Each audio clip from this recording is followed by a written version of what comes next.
السلام عليكم، ازيكم عاملين ايه؟ يا رب تكونوا بخير. يلا بينا النهارده نعمل بوريك لافران، بجد طعمه تحفه جدا، هش وطري وبسيط جدا وسهل، من كميه بسيطه جدا، يعني نص كيلو دقيق عمل لي حوالي كيلو 100 جرام من البوريك.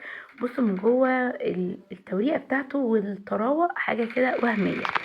اول حاجه عملتها قبل اضافه الدقيق لازم اضيف المكونات بتاعتنا دي واقلبهم كويس قوي مع الصلصه، علشان لو ضفنا دقيق مع الصلصه بالتالي هيبقى في اماكن فيها صلصه واماكن لا. تمام كده. انا هكتب لكم المقادير بالظبط في الكابشن تحت او في صندوق الوصف، هتلاقوا مكتوب عندكم بكل التفاصيل بتاعتها.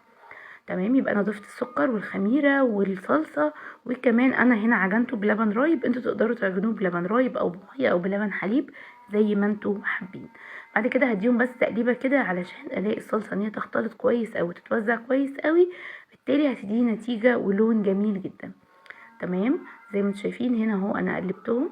هو المفروض ان انا اقلب بالكف وبعدين بعد كده ارجع احط اللي هي الهوك اللي هي بتاعه العجن دي، بس انا بختصر الموضوع وببدا ان انا احط الهوك واقلبه كويس قوي زي ما انتم شايفين كده، وبعدين ببدا اضيف الدقيق بتاعنا. انا هنا ضفت كميه السوائل نصها بس النص التاني هضيفه تدريجيا لحد لما يبقى معايا عجينة طرية ولكن ما بتلزقش في الايد، هنشوفها مع بعض دلوقتي. هبدأ ان انا اشغل العجان على سرعة قليلة الاول علشان الدقيق بتاعي ما يبدأش ان هو يتطاير ويبهدل لي الدنيا، وبعدين بعد كده هبدأ ان انا اعلي السرعة علشان يبدأ يعجن معايا كويس قوي. هو الموضوع كله بياخد من دقيقتين لتلاتة، مش اكتر من كده. بعد كده طبعا الزبدة، انا هنا ضفت زبدة، ولكن انتوا ممكن تضيفوا سمنة على زيت او زبدة على زيت الموجود عندكم. طب لو انا ما عنديش سمنة وما عنديش زبدة هضيف زيت بس. تمام كده. ولكن نصيحة مني ليكم تضيفوا على الاقل سمنة وزيت.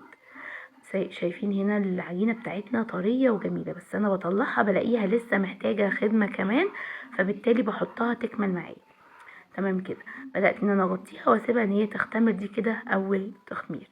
بعد كده جبت علبة جبنة اسطنبولي او اي نوع جبنة عندكم، فتحتها وبدأت ان انا اصفيها من المية اللي فيها، وهبدأ ان انا انزلها واخليها ناشفة تماما من المية زي ما احنا هنشوف دلوقتي. انا عايزاها ناشفه من الميه علشان ما تبقاش سايحه كده جوه العجينه بتاعتنا وما يبقاش فيه جبنه خالص، يبقى عباره عن ميه الجبنه. تمام. شايفين هنا العجينه بتاعتنا دي اول خمر ليها، شايفين طريه وهشه وفي نفس الوقت ما بتلزقش في الايد. شايفين جميله جدا جدا فوق ما تتخيلوا. اسهل حاجه واسرع حاجه واكتر حاجه تضمن لك ان انت تطلعي المقاسات كلها واحد، ان انا افرد العجينه مستطيل زي ما انا عملت كده، وبعدين هبدا ان انا اقطعها زي ما احنا شايفين باي حاجه بقى، بسكينه بقطاعه بايا كان، وابدا ان انا اقسمهم كده كلهم زي ما انتم شايفين نفس المقاس ونفس الحجم. هبدا ان انا اكورهم واحطهم يرتاحوا لتاني مره. انا بخمرها على 3 مرات. اول مره بعد العجن بريحها، تاني مرة برضو بعد التشكيل ببدأ ان انا اريحها، تالت مرة بعد ما بشكلها تماما نهائيا اهو زي ما انتم شايفين. هبدأ اخد جزء كده من العجينة بتاعتنا وهبدأ اقفل عليها الجبنة جوه. شايفين؟ تحفة. بصوا هنا انا عملتها لكم تاني مرة من قريب، خدت كده جزء من العجينة، بس طبعا العجينة هنا بصوا ما تغلطوش بقى غلطتي، انا فرداها فردة صغيرة. طب ليه؟ فرديها للاخر ولف العجينة. بصوا بقى الجبنة جت على الحرف ومش كانت مخليه ان هو يلزق. فانتوا لما تعملوا العجينة بتاعتكم افردوها كويس قوي، ادوها حقها.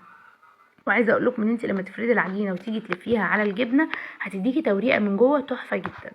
تمام كده اهو فردنا العجينه، بدات ان انا احط الجبنه جواها. بصوا ادي اول واحده لزقتها وبلم الجناب بالراحه كده، وبعدين ببدا ان انا المها على الجنب التاني، ولازم تقفلوها كويس قوي. شايفين؟ والجناب كده ببدا ان انا المها على جوه علشان تديني البريك الجميل اللي احنا هنشوفه دلوقتي. بصوا هي مش واضحة قوي في الكاميرا بس هتشوفوها دلوقتي، هتبان معانا دلوقتي. وبكده اكون خلصت كل الكمية بتاعتي. خدت معايا صاج وصينية صغيرة، كانوا حوالي حاجة و40 قطعة. تمام كده. انا هنا جبت صفار بيضة ونزلت عليها معلقتين كبار من اللبن او المية. وعايزة اقول لكم التركة اللي بجد هتقلب البيت عندكم، مخبز فرن فانيليا. انا هضيف عليها فانيليا، هحط صفار البيضة وضفت عليه شوية مية، انا ما كانش عندي لبن بصراحة غير اللبن الرايب فما حبيتش اضيف منه، وضفت باكت من الفانيليا. عايزة اقول لكم الريحة كانت وهمية، كانت خطيرة بجد، والطعم كان تحفة، فرق جدا في طعم البوريك. بعد كده هبدأ ان انا ادهن كل البوريك بتاعنا. لو انتوا حابين تحطوا سمسم، لو انتوا حابين تحطوا حبة البركة زي ما عمر بيحط كده، او لو حابين تضيفوا شوفان زي ما انا هحط دلوقتي، حابين تسيبوها سادة خالص مفيش فيها اي مشكلة.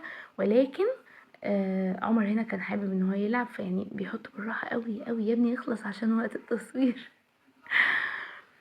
المهم طبعا انتوا ممكن كمان تخلوا اولادكم يساعدوكم في النقطة دي، بيبقوا فرحانين جدا لما بيبقى في عجن في البيت وبيلعبوا كده بالحاجات، فبيبقوا مبسوطين جدا بالحاجات دي. وبدخله فرن سخن من تحت، والجناب طبعا او الشوايه من فوق بتبقى مقفولة، لحد برفع الشبكة مش متوسطة، برفعها على فوق خالص، في المعجنات برفعها فوق خالص، وببدأ ان انا اسوي معايا لحد ما يبقى بالجمال ده.